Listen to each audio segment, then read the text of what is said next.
The VR Hybrid.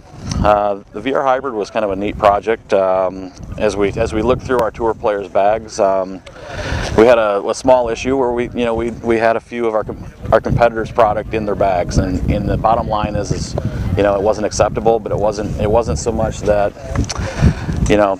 we hit our guys and say, hey, you got to play this product, because that's really not how we operate.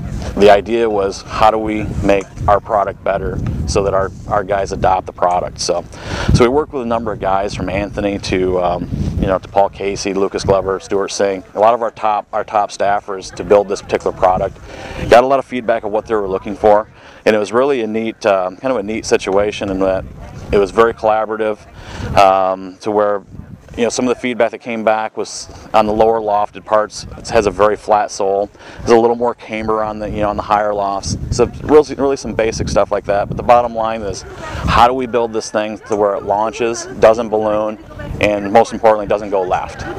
So that was really the engineering brief that went around this, and a kind of a funny story that led into the cosmetics. I mean, of course, the Golfworks guys especially have knocked us on our, on this crown being silver, so I guess I better address that. So,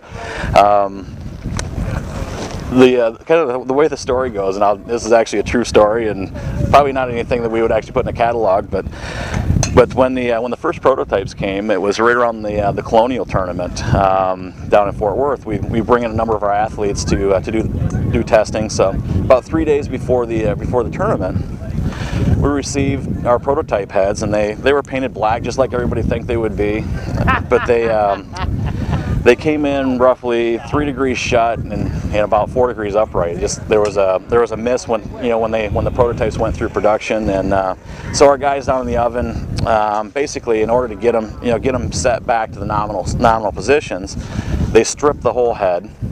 And we didn't have time to go back and repaint them for the guys, so we had a couple of them that were black painted. We had a couple of them that were basically finished all silver.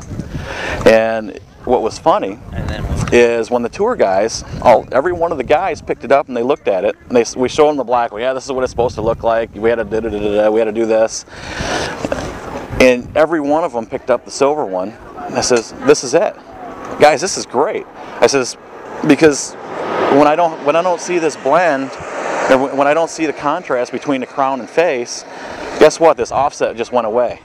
And then on top of that, now I see the natural shaping of the toe, and the whole thing takes left out of play. And the guys were just, it was actually just a funny little thing. And at the end of the day, we all talked about it, and our goal is to make product for the athlete, that makes them better players. And that was a story behind the crown and how it all kind of came about. It's a little bit disjointed as it pertains to the rest of the line, but frankly, the guy that plays this product, the guy that we're looking for that plays this product, he's not buying a package set. I mean, he's going out to buy a hybrid. But you're going to look down at this golf club, and you're going to see a very clean, just a beautiful shape.